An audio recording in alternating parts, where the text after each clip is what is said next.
Hello viewers, welcome back to our channel. మనకి ఎంహెచ్ఎస్ఆర్‌పి 2050 staff nurse ఉద్యోగాలకి notification release అయింది కదా. మరి ఈ నోటిఫికేషన్‌లో మనకి కేవలం జస్ట్ జోనల్ వైస్‌గా మాత్రమే మనకి ఖాళీలను అయితే చూపించడం జరిగింది. ఇప్పుడు మనం ఈ వీడియోలో మనము ఈ ప్రతి జోన్‌లో ప్రతి కేటగిరీకి ఎన్ని ఉద్యోగాలను కేటాయించారనేది తెలుసుకుంటాము ఈ వీడియోలో. కాబట్టి వీడియోని ఎండ్ వరకు ఎవరు కూడా స్కిప్ చేయకుండా ఎండ్ వరకు అయితే చూడండి. కొత్తగా ఇప్పుడే మన ఛానల్‌ని విజిట్ ఎవరైనా అయినట్లయితే వాళ్ళు ఖచ్చితంగా అయితే సబ్స్క్రైబ్ అయితే చేసి పెట్టుకోండి. ఇక ఆలస్యం చేయకుండా వీడియోలోకి అయితే వెళ్దాం మనం ఇప్పుడు.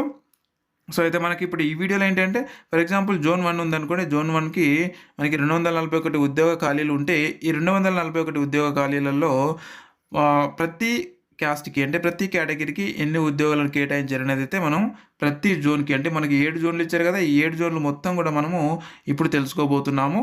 అలాగే ఫర్ ఎగ్జాంపుల్ ఈ జోన్ 1లో 241 ఉద్యోగాలకు గాను మనకి బీసీఏకి ఎన్ని ఉద్యోగాలు ఉన్నాయి, బీసీబీకి ఎన్ని ఉద్యోగాలు ఉన్నాయి, అలాగే బీసీసీకి ఎన్ని ఉద్యోగాలు ఉన్నాయి, బీసీడీకి ఎన్ని ఉద్యోగాలు ఉన్నాయి, బీసీఈకి ఎన్ని ఉద్యోగాలు ఉన్నాయి, ఎస్సీకి ఎన్ని ఉద్యోగాలు ఉన్నాయి, అలాగే ఎస్టీకి ఎన్ని ఉద్యోగాలను కేటాయించారు అనేది అయితే మనము తెలుసుకోబోతున్నాము.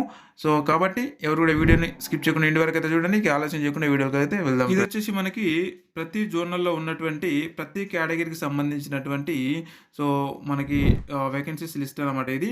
ఇక్కడ చూసుకున్నట్టయితే మనకి జోన్ 1లో ఇది. సో జోన్ 1లో వచ్చేసి మీరు చెక్ చేసుకోవచ్చు. బీసీఏకి వచ్చేసి 17 ఖాళీలు ఉన్నాయి, బీసీబీకి 24 ఖాళీలు, అలాగే బీసీసీకి 2 ఖాళీలు, బీసీడీకి వచ్చేసి 27, అలాగే బీసీఈకి వచ్చేసి 10 ఖాళీలు. నెక్స్ట్ వన్ వచ్చేసి మనకి ఎస్టీకి వచ్చేసి 14 ఖాళీలు, ఎస్సీకి 36 ఖాళీలు. మొత్తం వచ్చేసి మనకి టోటల్గా 50% రిజర్వేషన్లో 121 అయితే ఉంది.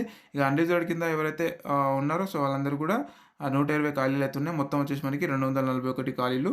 నెక్స్ట్ వన్ వచ్చేసి మనకి జోన్ 2లో చూసుకున్నట్టయితే మనకి బీసీఏకి వచ్చేసి 6 ఖాళీలు, బీసీబీకి 7 ఖాళీలు, బీసీసీకి 1, అలాగే బీసీడీకి వచ్చేసి 6 ఖాళీలు, బీసీఈకి వచ్చేసి 3 ఖాళీలు, ఎస్టీకి వచ్చేసి 5 ఖాళీలు, అలాగే ఎస్సీకి వచ్చేసి మనకి 12 ఖాళీలు అయితే ఉన్నాయి. ఇక టోటల్గా మనకి 43 ఖాళీలు. రిజర్వేషన్లకు వెళ్ళిపోతే మనకి అన్రిజర్వ్డ్లో మనకి 43 అయితే ఉన్నాయి. సో ఇందులో మళ్ళీ మీరు గుర్తుపెట్టుకోవచ్చు. సో 95%లో 5% తీసేశారు కదా, అవి తీయకుండానే మనం చెప్తున్నాము. కాబట్టి అంటే లోకల్ నాన్ లోకల్ కింద సో 5% అయితే వెళ్ళిపోతుంది. గుర్తుపెట్టుకుని ప్రతి కేటగిరీలో. అండ్ అలాగే నెక్స్ట్ వన్ వచ్చేసి మనకి ప్రతి జోన్లో అండ్ జోన్ 3 వచ్చేసి మనకి 246 ఖాళీలు అయితే ఉన్నాయి జోన్ 3లో. ఇక్కడ బీసీఏకి వచ్చేసి మనకి 17 వేకెన్సీస్ అయితే ఉన్నాయి. అండ్ అలాగే బీసీబీకి 24, బీసీసీకి 2 ఖాళీలు, అలాగే బీసీడీకి వచ్చేసి మనకి 17 ఖాళీలు, బీసీఈకి వచ్చేసి 10 ఖాళీలు, ఎస్టీకి 15 ఖాళీలు, అలాగే ఎస్సీకి వచ్చేసి మనకి 37 ఖాళీలు అయితే ఉన్నాయి. అలాగే టోటల్గా మనకి 50% రిజర్వేషన్లో 123 123 ఖాళీలు అయితే మనకు కేవలం రిజర్వేషన్కి అయితే వెళ్ళిపోతున్నాయి. మిగతా 123 వచ్చేసి మనకి అన్రిజర్వ్డ్, అలాగే నాన్ లోకల్ 5%కి అయితే వెళ్ళిపోతుంది. అండ్ మొత్తం వచ్చేసి మనకి 246 అయితే ఉన్నాయి. అండ్ నెక్స్ట్ వన్ వచ్చేసి మనకి జోన్ 4లో వచ్చేసి మనకి బీసీఏకి 25, అలాగే బీసీబీకి 35 ఉన్నాయి, బీసీసీకి వచ్చేసి 3, బీసీడీకి వచ్చేసి 25, బీసీఈకి వచ్చేసి 14, ఎస్టీకి వచ్చేసి 21, ఎస్సీకి వచ్చేసి 53. మొత్తం వచ్చేసి మనకి 50% రిజర్వేషన్లో 176 మనకి రిజర్వేషన్కి వెళ్తున్నాయి. అలాగే 50%లో అన్రిజర్వ్డ్ అండ్ అలాగే నాన్ లోకల్ రిజర్వేషన్లో మనకి 177 అయితే వెళ్తున్నాయి. మొత్తం వచ్చేసి మనకి 353 ఖాళీలు అయితే ఈ జోన్లో ఉన్నాయి. నెక్స్ట్ జోన్లో వచ్చేసి మనకి జోన్ 5లో చూసుకున్నట్టయితే బీసీఏలో 13 ఖాళీలు, అలాగే బీసీబీలో 18, బీసీసీలో 2, బీసీడీలో 13, బీసీఈకి వచ్చేసి 7 ఖాళీలు, ఎస్టీకి 11 ఖాళీలు, అలాగే ఎస్సీకి వచ్చేసి 27 ఖాళీలు. ఇక టోటల్గా వచ్చేసి మనకి 91 ఖాళీలు. మొత్తం కూడా మనకి రిజర్వేషన్ 50%లో అయితే వెళ్ళిపోతుంది. మిగతా 92 వచ్చేసి మనకి అన్రిజర్వ్డ్ అండ్ అలాగే నాన్ లోకల్కి అయితే వెళ్ళిపోతుంది. మొత్తం వచ్చేసి మనకి ఈ యొక్క జోన్లో 183 ఖాళీలు అయితే ఉన్నాయి. ఇక జోన్ 6 విషయానికి వచ్చినట్టయితే మనకి అత్యధికంగా ఉన్నాయి. సో 747.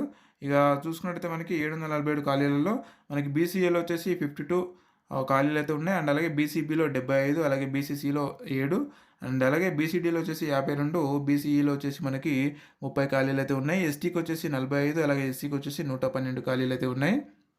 ఇక టోటల్గా మనకి 50% రిజర్వేషన్లో 373 ఖాళీలు పోతే మనకి 374 ఖాళీలు మనకి అన్రిజర్వ్డ్ అండ్ అలాగే నాన్ లోకల్ వాళ్ళకైతే వెళ్ళిపోతుంది. ఇక మొత్తం వచ్చేసి మనకి 747 ఖాళీలు అయితే ఉన్నాయి ఈ జోన్లో. ఇక నెక్స్ట్ జోన్ లాస్ట్ జోన్ వచ్చేసి మనకి జోన్ 7లో మనకి 114 ఖాళీలు అయితే ఉన్నాయి. ఇందులో మనకి బీసీఏకి వచ్చేసి 8 ఖాళీలు, అలాగే మనకి బీసీబీకి వచ్చేసి 11 ఖాళీలు, అలాగే బీసీసీకి వచ్చేసి 1 ఖాళీ, అలాగే బీసీడీ వచ్చేసి 8, బీసీఈకి వచ్చేసి 5, ఎస్టీకి వచ్చేసి 7, నెక్స్ట్ వన్ వచ్చేసి మనకి ఎస్సీకి వచ్చేసి 17, అలాగే టోటల్‌గా మనకి 57 అనమాట. 50% రిజర్వేషన్‌లో 57 ఖాళీలు అయితే ఉన్నాయి. అలాగే 50% మనకు అన్‌రిజర్వ్డ్ అండ్ అలాగే నాన్ లోకల్ కింద 57 అయితే తీసుకోవడం జరుగుతా ఉంది. అండ్ అలాగే మొత్తం కూడా మనకి 114 ఖాళీలకి ఈ యొక్క ఆహ్, జోన్‌లో వచ్చేసి మనకి తీసుకోవడం జరుగుతా ఉంది. అంటే మీకు సంబంధించినటువంటి మీ జోన్‌లో, మీ కేటగిరీలో మరి మీకు ఎన్ని ఖాళీలు ఉన్నాయనేది మీరు కింద కామెంట్ రూపాల్లో అయితే తెలియజేయండి. అలాగే ఈ యొక్క పీడిఎఫ్‌ని మన ఈ వీడియో కింద డిస్క్రిప్షన్‌లో లింక్ అయితే పెట్టాను. అలాగే కామెంట్ బాక్స్‌లో పిన్ చేసి పెడతాను. ఇంకా క్లుప్తంగా ఎవరైనా తెలుసుకోవాలనుకుంటే ఆ యొక్క పీడిఎఫ్‌ని అయితే డౌన్లోడ్ చేసుకొని, ఈ పీడిఎఫ్‌ని డౌన్లోడ్ చేసుకొని మరొకసారి అయితే చెక్ చేసుకోండి. అండ్ అలాగే ఆహ్, మీకు ఒకవేళ అర్థం కాకపోతే మళ్ళొకసారి అయితే రివిజన్ చేసి అయితే చూసుకోండి. అండ్ నెక్స్ట్ వీడియోలో వచ్చేసి మనము ఆహ్, రిజిస్ట్రేషన్ సర్టిఫికేట్ గురించి అయితే ఆ వీడియో అయితే చేసుకోబోతున్నాము. సో, కాబట్టి ఇలాంటి ఉద్యోగ నోటిఫికేషన్ వీడియోలు అండ్ అలాగే ఎప్పటికప్పుడు అప్డేటెడ్ వీడియోల కోసం మన ఛానల్‌ని ఖచ్చితంగా అయితే సబ్స్క్రైబ్ చేసుకొని పెట్టుకోండి. అండ్ అలాగే వెళ్తూ ఒక లైక్ అయితే ఇవ్వండి. అండ్ మరొక ఉద్యోగ నోటిఫికేషన్ వీడియోలో మళ్ళీ కలుద్దాం. Thank you very much. And MCQs కూడా నెక్స్ట్ వీడియోలో రాబోతున్నాయి. అవన్నీ ఎవరు కూడా మిస్ అవ్వకుండా ఉండాలంటే ఖచ్చితంగా సబ్స్క్రైబ్ అయితే చేసి పెట్టుకోండి. వెళ్తూ ఒక లైక్ అయితే ఇవ్వండి. Thank you very much friends. And మరొక ఉద్యోగ నోటిఫికేషన్ వీడియోలో మళ్ళీ కలుద్దాం. ఏం డౌట్స్ ఉన్నా కూడా కింద కామెంట్ రూపంలో అడగండి. అక్కడ నుంచి నేను ఖచ్చితంగా క్లారిఫై చేస్తా. And thank you very much.